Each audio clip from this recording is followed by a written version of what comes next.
लोकतंत्र एक ऐसा शब्द जो हमें प्राउड फील कराता है, लेकिन सोचो, जब नेता चारा तक खा जाएं, जब देश का पोल और टेलीकॉम बेच दिया जाए, जब गरीब का हक स्कैम्स में डूब जाए, तो क्या ये डेमोक्रेसी है या लूटतंत्र? ये है भारत की डेमोक्रेसी का काला सच। So hello everyone, my name is Satyendra Singh और आप देख रहे हैं स्मार्ट लाइफ हब। आज हम खोलने वाले हैं वो सच जो आपको मेन स्ट्रीम मीडिया कभी नहीं बताएगा, the dark side of democracy in India. सोचिए, जहां वोट एक आवाज होनी चाहिए, वहां वोट एक समझौता बन गया है। जहां लीडर एक सेवक होना चाहिए, वहां लीडर एक राजा हो गया है। और जहां डेमोक्रेसी एक होप होनी चाहिए थी, वहां ये एक धंधा बन चुकी है। तो सवाल ये है, क्या यही एक लोकतंत्र था जिसका सपना हमारे फ्रीडम फाइटर्स ने देखा था? तो दोस्तों, अब हम डेमोक्रेसी को कुछ पॉइंट्स के माध्यम से समझने की कोशिश करेंगे। फर्स्ट पॉइंट है पैसा और मसल पावर का राज। आज इलेक्शंस ईमानदारी से नहीं बल्कि पैसा और पावर से जीते जाते हैं। करोड़ों का खर्चा होता है सिर्फ एक सीट पर। कैंडिडेट्स ब्लैक मनी बरसाते हैं, शराब और फ्री गिफ्ट्स बांटते हैं और आम आदमी के वोट को एक कमोडिटी बना देते हैं। 1990 से लेकर आज तक हर चुनाव में पैसे का खेल और गंदा होता गया, यानी डेमोक्रेसी के मंदिर में पैसा ही भगवान बन गया। पॉइंट नंबर 2 है स्कैम्स और करप्शन। आपने सुना होगा 2G स्कैम घोटाले के बारे में, जहां पर 1.76 लाख करोड़ का स्कैम किया गया। देश का टेलीकॉम फ्यूचर लूट लिया गया। आपने सुना होगा कोल स्कैम, जिस पर 1.86 लाख करोड़ का स्कैम किया गया। जो कोल गरीब की रोटी पका सकता था, वो नेताओं की जेब गर्म करने लगा।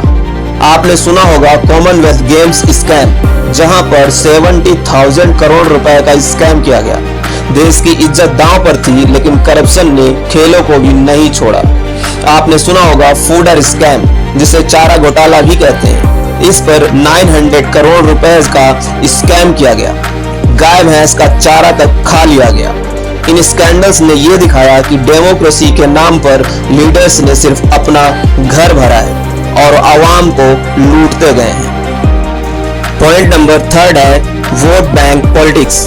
लोकतंत्र एकता का प्रतीक था, लेकिन आज के लीडर्स जाति, धर्म और कास्ट के नाम पर आवाम को बांटते हैं। एक हिंदू मुस्लिम, एक SC ST, एक नॉर्थ साउथ, ये डिविजन्स लीडर्स के लिए एक पॉलिटिकल वेपन बन चुके हैं। जितनी सोसाइटी डिवाइड होगी, उनका वोट उतना ही सिक्योर होगा और हम आम लोग इस डिवाइड एंड रूल की पॉलिटिक्स में फंस जाते हैं।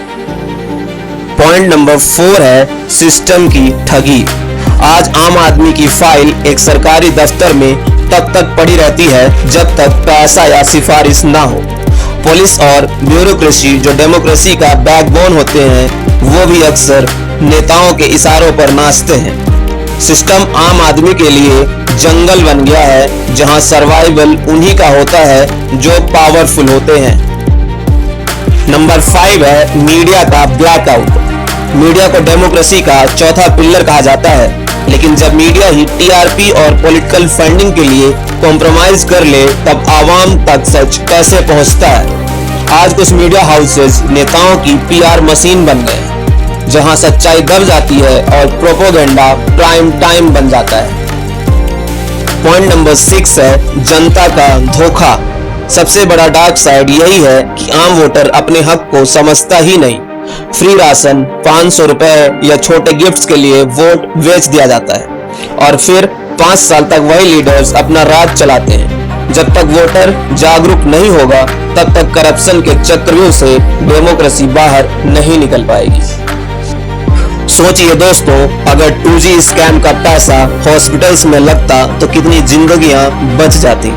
अगर कॉमनवेल्थ गेम्स का पैसा स्पोर्ट्स एकेडमी में लगता तो शायद हमारे खिलाड़ी और भी मेडल्स लाते। लेकिन हमने डेमोक्रेसी को एक बाजार बनने दिया, जहां सब बिकता है, चाहे वोट हो या इज्जत। तो सवाल ये है, क्या आज का भारत लोकतंत्र का सच्चा रूप है या फिर एक लूटतंत्र बन चुका है? आपको क्या लगता है, इस डेमोक्रेसी को बचाने का असली तरीका क्या है? अपना ओपिनियन कमेंट बॉक्स में जरूर शेयर करें। अगर आपको ये वीडियो सच्चाई की तस्वीर लगती है तो इसे लाइक, शेयर और सब्सक्राइब करें, क्योंकि सच बताना भी एक जिम्मेदारी है। तो मिलते हैं स्मार्ट लाइफ हब की अगली वीडियो में, तब तक के लिए नमस्कार, धन्यवाद।